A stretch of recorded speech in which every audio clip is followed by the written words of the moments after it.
A very, very good morning to you. If you are just joining us, karibu sana. My name is Valentine, or at Color Me Valval, anapenda marangi. But if you have been with us since the beginning, myself and Grasha Mengi, who has been our pilot of the day, have been doing a couple of things, namely banter, small here stories, trending stories, what's been happening within and outside there in the big wide world. And then of course we had Fun Zone, where again I won the games. Yes, amesema tuongoje next week, but pia hata hizo naona nikishinda. Ni sawa?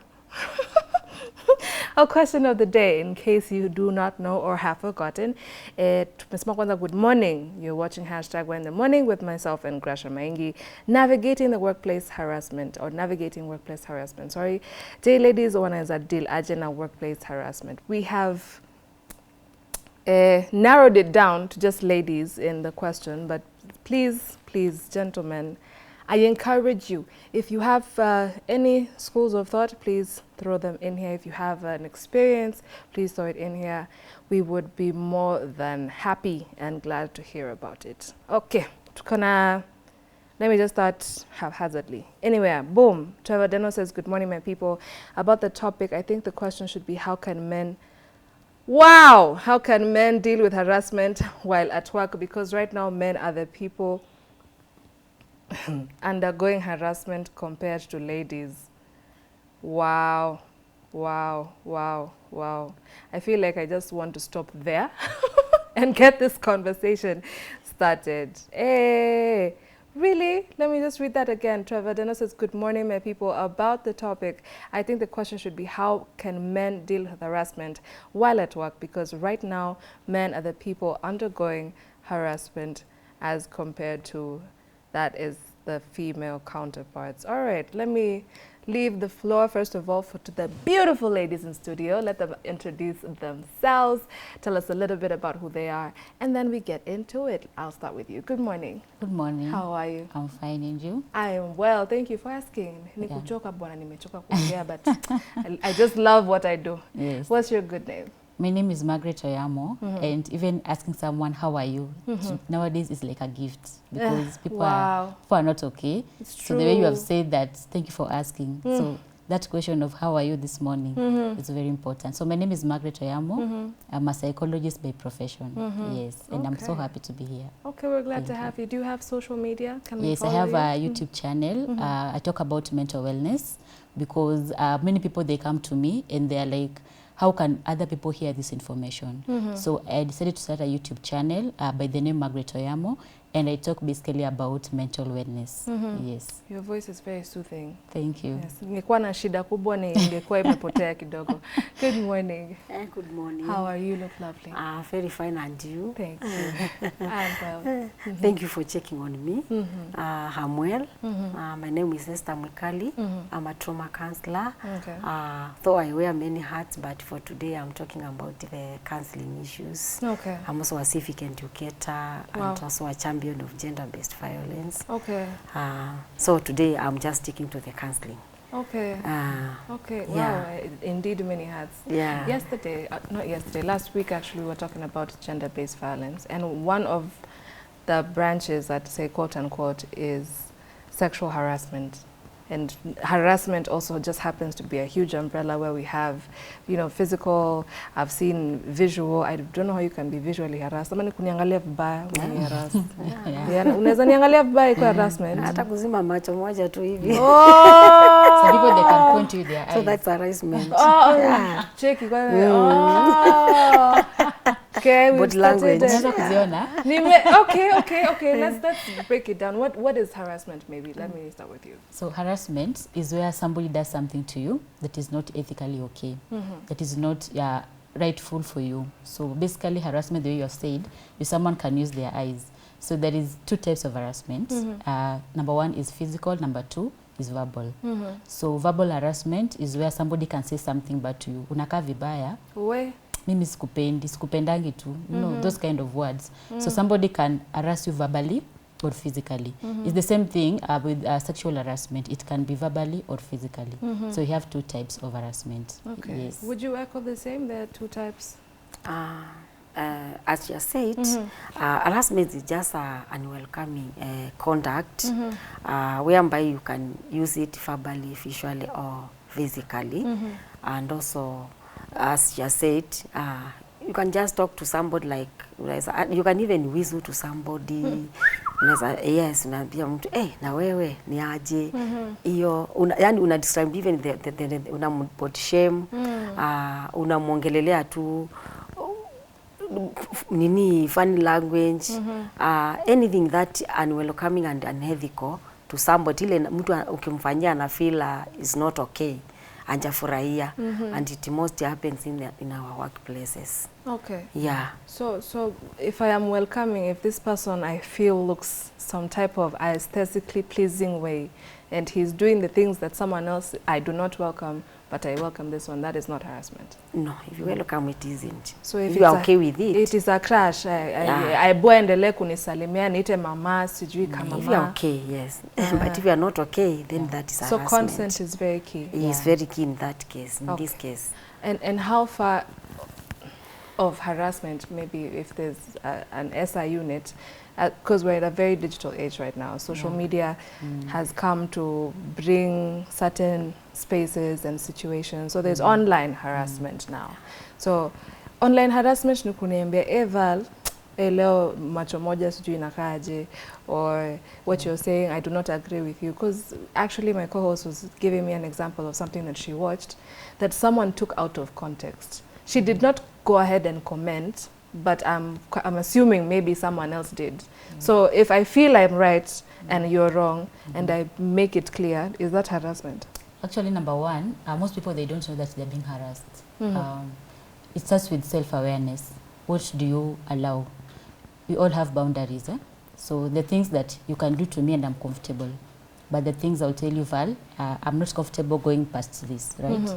So I feel like even at workplace, the people who experience harassment, but they're not aware of it. So I'm even so glad for this show, because somebody may pick like, kumbe this one is harassment, I'm not supposed to entertain this.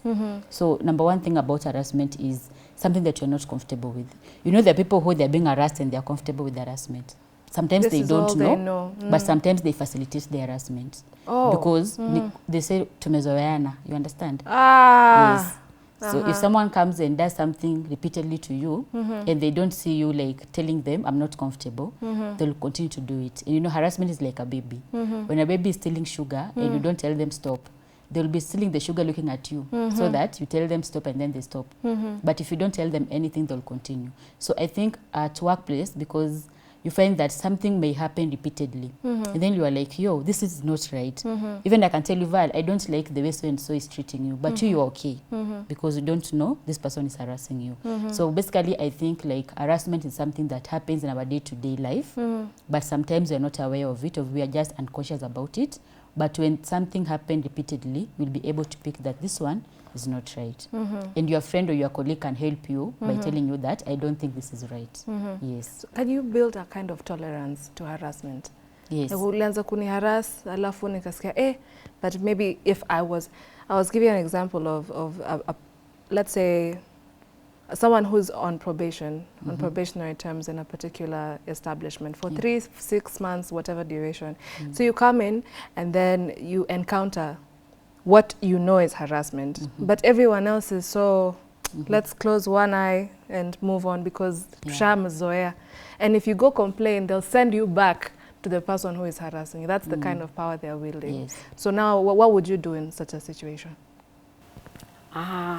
In such a situation, as you said, self-awareness is very important. Some people, they don't know and they are harassed, and they are being harassed. Others know, they are aware, but because of some circumstances, like when you are at workplace, kuna ile uko desperate, unaweza jua you are being harassed, but because of the desperation, you just give in.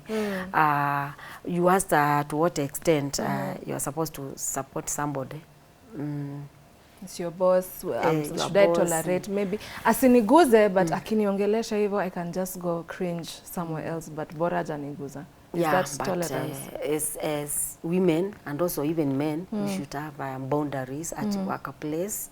We should also know, have norms in workplace such that we are guided by them that somebody is not supposed to harass you because it's your right. Ukianjiliwa ufanye kazi, it's not your right to buy the job because once you are employed, it means you're qualified for the job.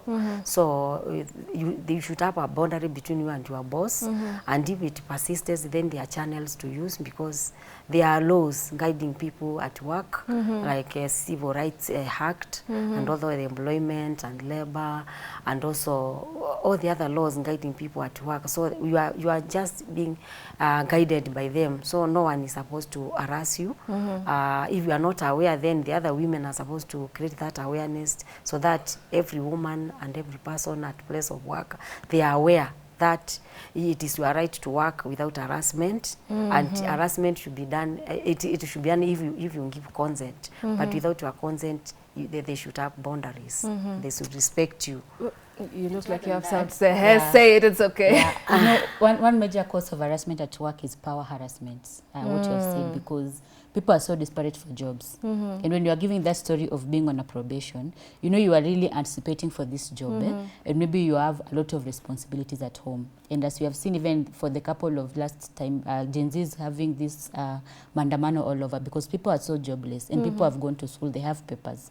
So you find that when you find somewhere where you are on probation, it's kind of a tricky place for you because you need this job and then you know this is not my values and my beliefs. So this comes when now you want to just try to navigate within that job so that upate ikazi. But remember, the boss who is harassing you is the one who has the power to give you this job or not. So there you have said, you can go and tell your colleagues, like, I'm not comfortable with this boss doing this to me. But even them, they're helpless. They'll tell you, at the end of the day, he's the one to decide. She's the one to decide whether you will be here. So that's why I feel like people are going through a lot of harassment at workplace because they need this job. That's the truth of the matter, because you have to pay your bills. In this Nairobi, you know, you have to hustle. True. So you find that you need this job at the same time, this person is harassing you. I'll give an example. The way my colleague has said is very true. We have organization where they have policy in place and they do trainings a lot, and they'll tell you this is not right. So even when you're being employed, you have to sign that you do not do 1, 2, 3 to your fellow colleague. But I'm thinking about this person who works as a PA to someone, because I have a client who came and told me that she's working as a PA in one of the offices within Nairobi, and this boss will just leave the court hapo tu kwa kiti na aende in a club or somewhere, and then the boss will be like, hello, can you bring for me that coat I forgot? And then this lady has to take because now and then going there, the boss will be like, unaenda wapi? Just have a seat, have a drink. And you know this is your boss, so you are wondering, should I be here or not? So one thing that she has said that I love it is, number one, know your rights as a person. Know to what extent you can go. And then anything that you are begging to have, personally, I always believe you'll end up losing it. Oh, wow. Yes. Anything you're that begging to have you'll end up losing you'll end up losing it. Wow. So anything that you feel like, I'm holding it like an egg, you know, aki sianguke, aki. Personally, I always believe one day it will fall. So the sooner the better, saying that this is who I am, and just being authentic, this is who I am from the word go. I'll give an example. I was employed back then in 2015. I used to work as a field officer because we used to deal with Q-pop. So I will go to the field, I'll give services to them and all that.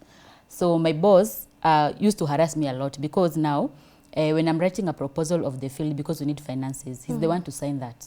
And after signing, he will take it to the finance. So this boss is asking you for so many favors, like anakukatia, anakuliza, you know, tuko na bash Friday, will you come? And then I'm like, I'm not coming to bash because I have other responsibilities. And then he's like, okay, let's see, we'll sign for you these forms. Oh, wow. You know, and then you're so frustrated because umepanga activities, you have people in place and everything is okay. But this one person is refusing to sign that form because of personal issues, of personal gain. So it can be very frustrating. And I remember at that time, you're being asked from other departments, Oyamo, everything is ready. Are we going to the field? I'm like, yes. But deep down in me, I know someone has not authorized that activity. You understand? So it's very, very challenging. So it's reached a point where personally I had to resign because you find that it was too much. If someone can call you at around 7, 8 at night, even 9, someone is calling you, asking you about job, and you're at home, you know. So it's something that is really happening. And for me, I thank God, because that time, by the time I was resigning, nilikuwa nimepata another job somewhere. Because when you go somewhere and you feel like you are not okay there, usikae tu hapo, anza kuhustle huku nje 1 2 3. You know, put your house in order somehow, because you are seeing there's no future here. That's why I'm saying anything you are begging to have, you'll finally lose it. Yes. Wow. She's given us so many examples. Would you like to Yeah, give I an can also give an example. But also, before I give, as she just said, people should be assertive. When they mean no, it's no. When they mean yes, it's yes. Also, that kind of begging for job, it is not sustainable. And also, when you are working, you should be being guided by those norms at work, and also the rights as a work. Their rights, workers' rights, they are there. So no one is supposed to harass you. And I'll just give an example of someone who navigated. There's a lady who was employed in an hotel. Then the supervisor was harassing her. She was asking for sexual favors. And then the lady was very assertive and she refused. So the guy was punishing her because she was working in the housekeeping department. She was even just given a sweeping job. When she comes in the morning, she could be told to go and sweep there, and that is not a job description. So she was like, one day she got agitated, she got hungry. Then she took that mob and threw it to him. And then she raised that alarm. Then the case was raised to the senior boss. Then it was like the guy was sacked, and the lady remained. So I think it's good to be assertive and say no. If you mean no, you mean no. And also, it's not a must that you be employed. You cannot replace your dignity with the job. Wow. Yes, you can't replace your dignity with job. It's better you lose the job. As long as you have your papers, as long as you qualify, that's not the only place that you can work. So if you mean yes, it's yes. If you mean no, it's no. Let's keep our dignity, not to replace them with a job. So I think that's what I can tell the ladies, to be assertive. Wait, okay. I was again telling my co-host about this just today, how I am a recovering people pleaser. Like I am aware. I'm very much aware. Yeah, actually, no. Like yes, I previously did not like conflicts. If I can get away without, you know, telling you stop it, I'll just mdomo nayo niko nayo najua kutumia. Or so I thought. Yeah. Yes. So I'm a recovering people pleaser. It just so happened there was a situation a few weeks ago. And I don't know, it was the straw that broke the camel's back. I was just so annoyed, and I would not call it angry. Like I wasn't shouting, I wasn't fuming, but I stood up for myself. I'm like, imagine you're not going to treat me like that. Yes. Now, since now someone has never seen me assertive, they've never seen me setting boundaries, it was then reported I have become hostile. The problem is now me. Wendo umenikosea, but the problem is now me. Yes. So how would you navigate this? And then tuongeze chumvi, ikuwe ni mwanaume, let the roles be reversed, because this particular situation, I was a female, and the one was crossing or trying to harass me was a man. So if it was the other way around, what would be the way forward? I think for men, personally, I always feel for men, because men go through a lot in life and people don't discuss about it. I think this empowering women, empowering ladies has become too much on us, that men, they feel like we are left out. The same thing, it's the way she has said, even when a man is being beaten by the wife, do they report? No. Unaenda kusema nini? Unaenda In kuambia fact, nini watu? they will laugh at you. Atunapigwa bro. You know, Aje. they'll laugh at you. Actually, they'll make it a story. Sikia huyu. You know, so I think men are suffering in silence. Because I see most clients, men come to me and they tell me, people, you know, even when you go here, you cannot be helped because you are a man. Somebody will be telling you, wewe sikuwa kama mwanaume bwana. And this started when you were growing up. And you can even remember that as girls, when you were growing up, our mom used to hug us and tell us, you don't worry. But for our brothers, they were like, when ni mwanaume ufai kulia, when ni mwanaume ufai kufanya. So they grew up knowing that you have to fight for yourself. And that is why we are even seeing, as we were doing on 10th of this month, it was World Suicide Day, Prevention Day. And you'll see that more men, even they're taking their lives because they don't have anyone to talk to. When they come to you, you laugh at them, you feel like when ni mwanaume. So if harassment is happening to a man, it's so sad. I'll give you a story of one man. This man, he was working under a lady. So the lady was the boss. So the lady will tell him, take me around, do this and that. And this man was telling me, you know, this lady even called me at her home. And the lady came just wearing a towel. And the rest is history. Boy, And now you see, you are Boy. fighting because Boy. how will you tell your wife back at home, Oh. today I'm late because my boss, Hey. your wife will be like, so you were the man, so you could have fought. Hey. And then you are here thinking, I have children that I should take care of. This boss is the one paying me salary. And then people will be like, mwanaume suli enjoy. You know, that's what they say.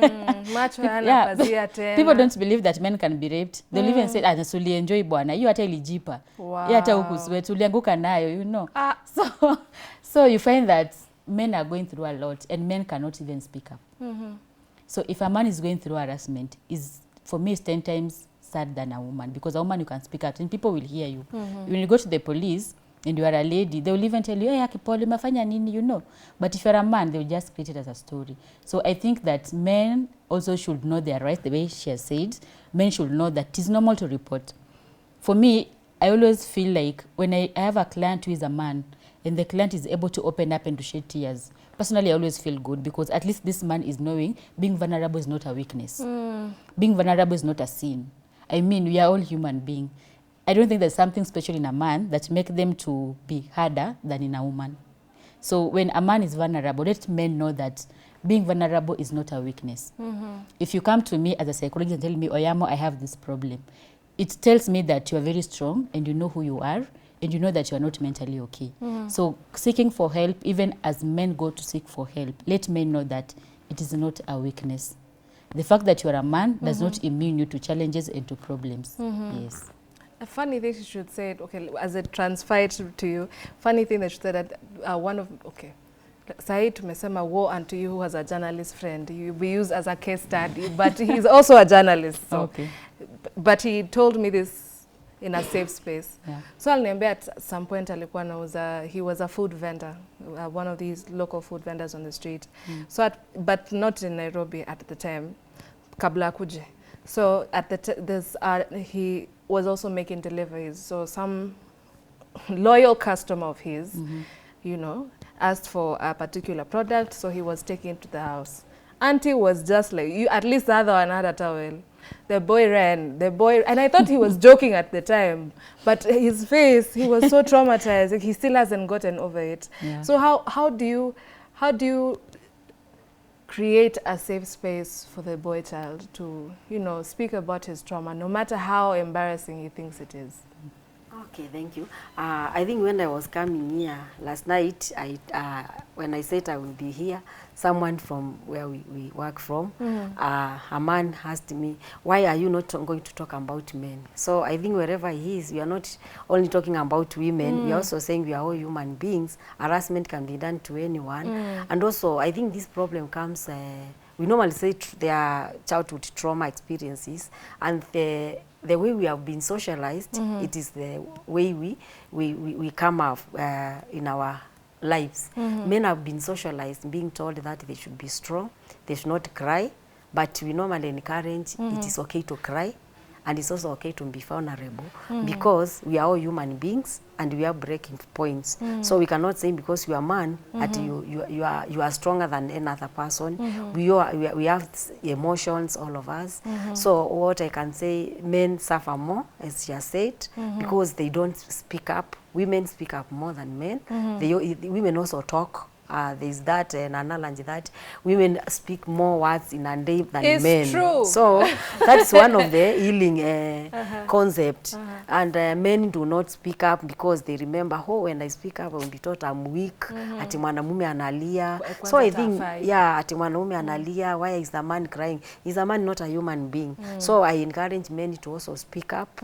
They also come for counseling because they pass through also harassment at place of work. As women, when we have power also, when we have also money, when we are their bosses, we also harass them as we are also harassed. So also many pass through harassment. So at least it's only that they don't open up They keep quiet about it. But we encourage also for them to come to the safer spaces, they open up, and then they will heal. So I don't think men are different from other people, they also suffer. So I don't want, when I go back, they tell us, you only talked about women and you left us. They are also harassed at their place of work. So I think they should also get the same treatment as women, because they are also human beings. I've heard, what I'm hearing is, I hope I'm hearing correctly, is first of all, how our childhood traumas affect and reflect how we deal with right now. I was talking to someone yesterday about a particular childhood. It involved violence, gender-based violence and things. And the person we were talking about, how they're still afraid, even as a grown-up, to do certain things. Kitu kama kushautiwa, kuna hiyo usinishautie mini baby girl, but kuna wanashautiwa and they're paralyzed. They either cry, they don't know what to do, or they sleep, or they hide, or something. So how do we understand that we actually, first of all, do have childhood traumas, and how do we unlearn, for maybe the lack of a better term, how do we unlearn and learn how to face life healthily, self-aware? So childhood traumas are things that, you know, when you're a child, you cannot fight for yourself. So you take in everything that you're being told. So that when you're now an adult, now you can project what is in you. Because now you feel like I'm an adult and I can fight for myself. I'm no longer a child that used to be told everything. I'll give you an example. There's this child who used to sleep in class a lot. So he will sleep a lot. So the teacher was concerned, why is this child sleeping? And the time this child is sleeping is when there's a lot of noise. So we realized this child is sleeping during break time, where people are playing and a lot of noise, so this child will sleep. And then he realized when people are so quiet, this child will be like, is not normal. So that was a concern, because it could have been the way around. When people are quiet, you sleep. When people are shouting, now you shout. But this child was sleeping when people are shouting. But when people are just quiet, the child was like stranded. And when the child came for counseling through the mother, we talked a lot. And this child is because there was a lot of violence at home, the neighbors, and even the environment, because the environment can really facilitate how we process things. So where this child was staying, there was a club, this side there was water, there was a lot of noise. So this child is conditioned that when there is noise, that's when there's peace. You understand? Now, when there's no noise, there's no peace. So even the parents were not aware, but this thing was affecting the child, the noise from the neighborhood, the noise from the clubs. So childhood traumas are things that you can't even know when you're a child, but you're an adult. I don't know if sometimes you have done something, you're like, nimi nimefanya hii kweli. You can do something, you can just shout at someone, and then you feel like, this is not me talking. There's somebody in me that is trying to talk. So knowing the childhood trauma that you have, you can do that through going for counseling. And that is why I was in a certain radio station somewhere, and somebody said that, you know, things are happening because we don't have many psychologists. And that is why I always tell people that, can you just find a psychologist who can take you through the process of life? Because you can be unconscious about it. The people who do things that they don't know, even them, they don't know they're suffering from childhood. Even what you're talking about harassment today, the people will be like, yo, today I've realized this is harassment. So you can do some things that, even though you have said you are somebody who was pleasing people, do you know there are people, most of women, and this is happening a lot, it's very sad, that women are buying relationships. I'll explain. So you find that you have this guy, and you are giving this guy a lot of things. You are giving this guy your psychological being, your mental being, your finances, because you don't want to lose this person. And as I said earlier, whatever you are begging to keep, you lose it. So the person knows that I really need this guy in my life, because maybe I was raised up without a father, or maybe I was raised up with a broken family. Because I used to have a friend who, she was from a single parent, and it's the parent who was forcing her to stay in a relationship, abusive relationship. Because the parents was like, I raised you as a single parent. I don't want you to end up as a single mother. I want you to end up in a marriage, regardless. Yes. So you find that this lady was humiliating a lot of shit, a lot of GBV, a lot of sexual harassment and all that, simply because the mother was telling her, I raised you as a single mom, and I don't want you to end up single like me. But this lady was suffering. So you find that there are things that people do that even you don't know that what I'm doing is not right, but you're doing it to please someone else. Because ukisikia ni mzazi amesema ukae, so utaka, regardless of anything. So being self-aware through therapy can help you to know what your struggles in life. can help you to know why you are behaving the way you are behaving, can help you to know how to learn and learn what you know and learn new things. It is not easy. You see the way people come and say, nataka kuokoka, and then you give your life to Christ, and then you are like, now you are unlearning things that it's not easy. Even people in marriages, someone will tell you, my mom hakuwahi tuambia hivyo. And you're not their mom. You'll be like, I'm not your mother. Your mother is your mother. But they'll be like, why are you shouting for that kid? Mamangu hakutulea hivyo. Wow. So unlearning is very, very hard. It's a long process. Imagine something that you have known for 20 years, 30 years, and somebody is telling you it is bad. How long will it take you to unlearn that and to relearn something new? So through therapy, it will help you to unlearn some behaviors. Personally, I always say that if I see somebody who is a drunkard, I don't judge them. I always say that this person is sending an information. This person is not right. But the people will judge you. So if you want to unlearn what you have learned for the last years that you have, just look for a therapist and they'll take you through unlearning. But don't condemn yourself. Don't feel like I'm the bad person. Whatever you are doing, remember we were born blank. You are born like with an empty check. So whatever you are doing in your adulthood, it's all that you took in when you are growing up. So don't blame yourself. Don't see yourself as if I'm the problem. Just seek for help and you'll be able to unlearn the bad behaviors. Sikiza vya mapemba. Equivalent of being called kababa and kamamas, boys. Sikia tu vya mnaambiwa in softness. It's not your fault, bwana, but seek help. Would you like to add on? Okay, there's something called in counseling, cycle of trauma, generational trauma. As you have asked, how people behave the way they are because of what went wrong in their life, whatever they navigate, they went through in their lives. So cycle of trauma is something that happened in you. For example, let me give an example. You were brought in a violent environment. The father, the mother, the father was violent, the mother was violent, both. So when you grow up, when you start your own family, if you do not navigate, if you don't to go through counseling to unlearn, you will grow knowing nothing else but violence. So you also take it to your life, you start also doing violence in your life. So you learn things in your childhood and then they happen in adulthood. So whatever you do is maybe is what you learned in your prior life when you were a child. So a life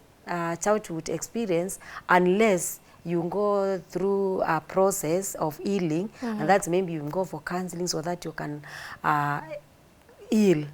You explain, you open up, you say what you have been, the counselor will support you to go through and then you navigate and then you get out of it. But unless it is you do that, then that will be taken to the next generation and next generation, because that child has never seen peace in her life. Anajua tu njia yote ya kusolve mizozo tu ni through violence. And that's why you see even this harassment in workplace, it started from somewhere. Unless this boss goes through this counseling process to understand to heal from the childhood trauma. Maybe he saw somebody being harassed. Maybe he was also harassed when he was young before he became a boss. So he's transferring the same to the other people. So childhood trauma experiences is not a good thing. It has to be navigated well so that you can heal and then you can process. Yeah. I want to coin two different examples. First of all, that I've also heard the phrase hurt people, hurt people. If you're hurt, you're going to hurt others. So kuna vile ukiona, wanasema ukiona mwanaume anapiga nduru ofisi, he wants to be, as in he wants to puff out chest, and he's not being a leader, he's being a violent boss, to say the least. He might not be hitting you, but he's showing some type of aggression. So huwa inasemekana huyo hana amani kwao. Like kuna mtu anamkalia, maybe ni bibi yake ama nani, kuna mtu tu anamkalia hapo chapo.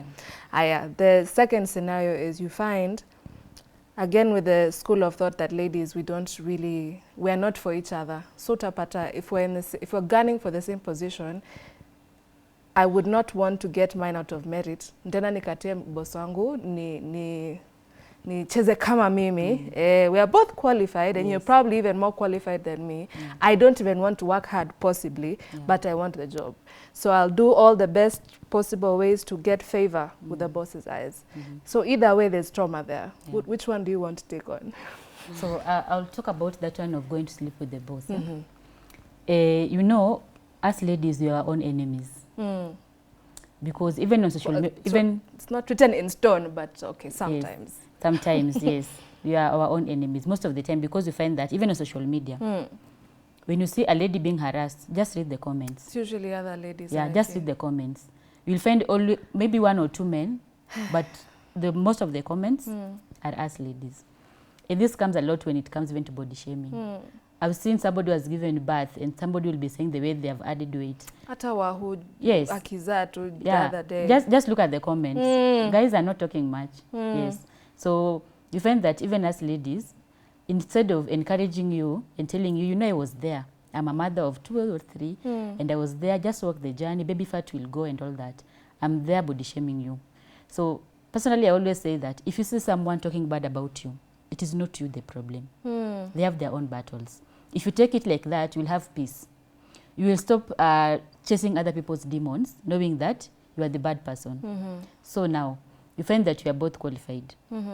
And now, this person goes and tells the boss for some favors, or even go and backbite you. You know, Yamo normally comes late. You know, you don't know her. You know, Yamo has issues at home. You know, Yamo broke up. You know, they'll just go and say nasty things because they want the favors. But personally, I always say that whatever is done in darkness, one day the light will come. It may not take a lot of time. Someone told me that waliwasemanga siku ya mwezi ni 40 but siku hizi zilipunguzwa ni kama zimekuwa. You know, so someone was telling me that siku hizi ni kama and then someone was saying that karma, people talk about karma will come later. Nowadays it's like karma is coming now. It's immediate. Okay, okay. So, number one, just ask yourself, what did I do to get this job? That's the first question. And whatever you did to get that job, will it sustain you? Because if that boss can sleep with you, oh, yeah, you're not the only one. now ask yourself, how long will that boss sleep with you? He'll sleep with you once and then he's like, sasa sitaki hata magi. Now I want something else. Because this is someone who has to explore different, sample different things, sample different ladies. Because personally, if a boss is sleeping with me, just ask yourself, how many people has he slept with? And will continue to sleep with. Because what normally happens when you sleep with your boss, this is what normally happens because I've seen it a lot. That boss will not, you know, okay, most men, they are hunters, you know. So, nikikukatia leo kama wewe kama mimi ni boy, you're so beautiful, I love you, of course you're beautiful. And then after having sex with you, I'll be like, kumbe hata haikuwa sana, so let me chase the next person. So if you sleep with the boss, just know that that job will end any minute. Because now this boss is looking for somebody else to sleep with. No, and because you are there, you will bring drama. Because you know you have slept with this boss.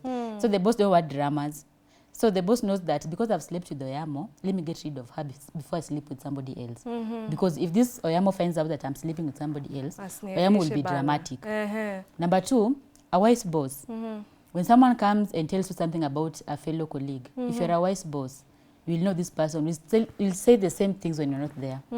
About you. Yes, about you. So anyone that comes and tells you, so and so does this, always negative about the other person. And then you comment, just know that when you're not in that table, you will be the topic of discussion. So there's a meme when you're a bunch of you, you're even afraid to leave. Juu umeona, hey, venye alienda, yo. Exactly. So a wise person and a wise boss will know that whatever this person is telling me about the other person, if I'm not around, I'll be the topic. Personally, I've seen people who they call themselves BFF. Ooh, but bestie. Now this BFF of viewers, when you're not around, you're the topic of the day. So if you have slept with someone to have that job, I can assure you, and you can quote me, it will not last. Because this person, number one, has this taboo of sleeping with people. So number one, if ashalala na wewe, what else can you offer? Ushapeana kila kitu. Now what else can you offer? Because you find that most people who do those favors, because if you cannot perform, unajua kazi ni performance. Kazi ni how you do it. Even though maybe you're employed here and they need to check at the end of the year, what have you done? What have you performed and all that. So now I've offered you sex. You know, sex is very cheap. Yeah, for me, I say sex is cheap because who cannot afford sex? If you want to do sex today, so you can have it.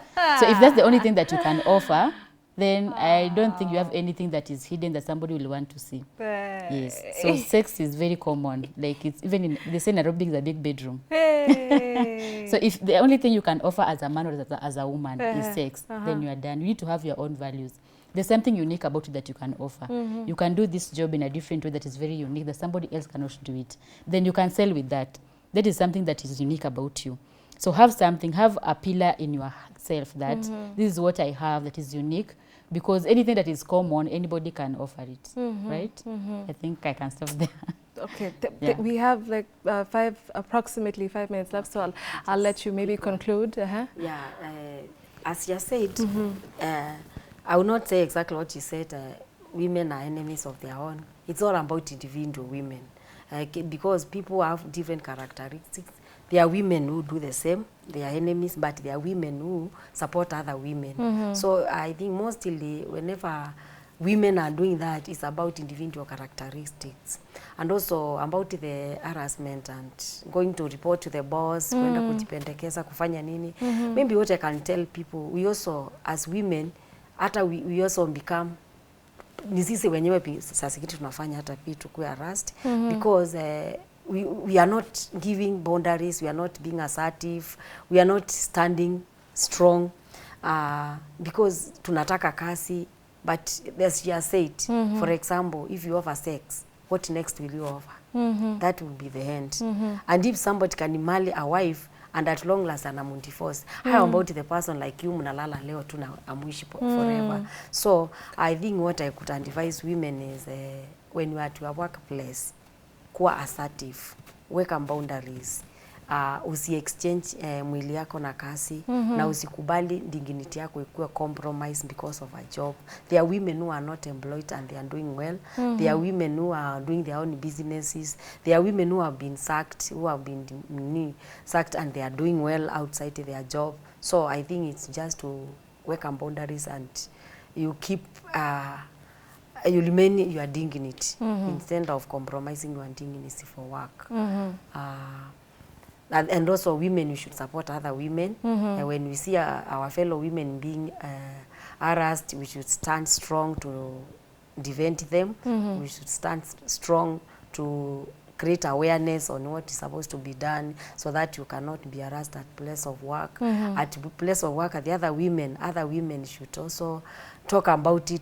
Then create those support group at place. You talk to your boss and tell him this is wrong.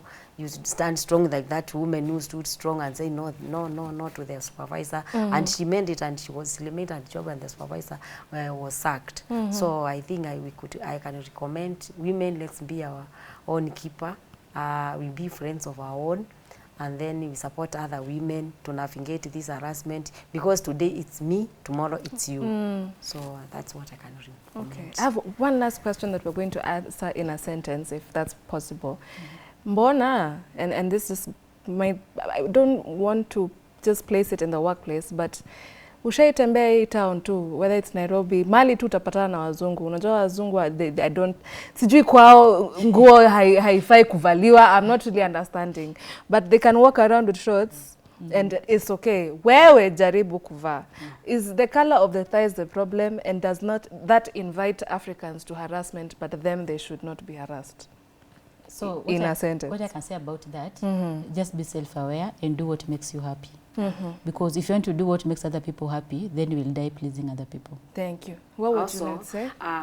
It's not about what you wear. It's not about how you look like. It's about self-awareness. You should know, ukiona mtu, your mind, nini, si ati you are controlled by what you see. You should be controlled by your mind. You should be conscious of yourself and self-aware. Hata ukipata mtu anatembea uchi, you just leave the person. Haimaanishi ati mtu juu ametembea uchi, you are supposed to harass the person. Si kitambo watu walikuwa anatembea bila nguo, and they were not doing what we are doing today. Thank you. Yeah. Hata si kitambo sana sasa tukienda Turkana, I'm sure there's some corners. Fathers and mothers, they were walking naked. And hawakuwa na cases za rape. Watu walikuwa naolewa kawaida, watu walikuwa na respect one another. So it's not about, mi ushangaa watu wakisema ati juu amevaa nguo mbaya, ati juu amefanyiwa hivyo. Are you controlled by the dress? Are you controlled by what? Are you not controlled by your brain? So people should be self-aware of themselves and wakontrolewe na brain zao, not the physical appearance of the people. People can walk naked the way they want, but you should be aware of yourself. Okay, yeah. Thank you so very much. The one thing I've heard continuously is please be self-aware, and think with brain. If you have to, use this one on this other side. Sawa. Yes, at Y254 Facebook, Y254 channel on X, Y254 channel on Zgram. My name is Valentine, and from me and Grasha Maingi, we thank you for allowing us into your spaces and homes. Have a wonderful day. We will see you when we see you.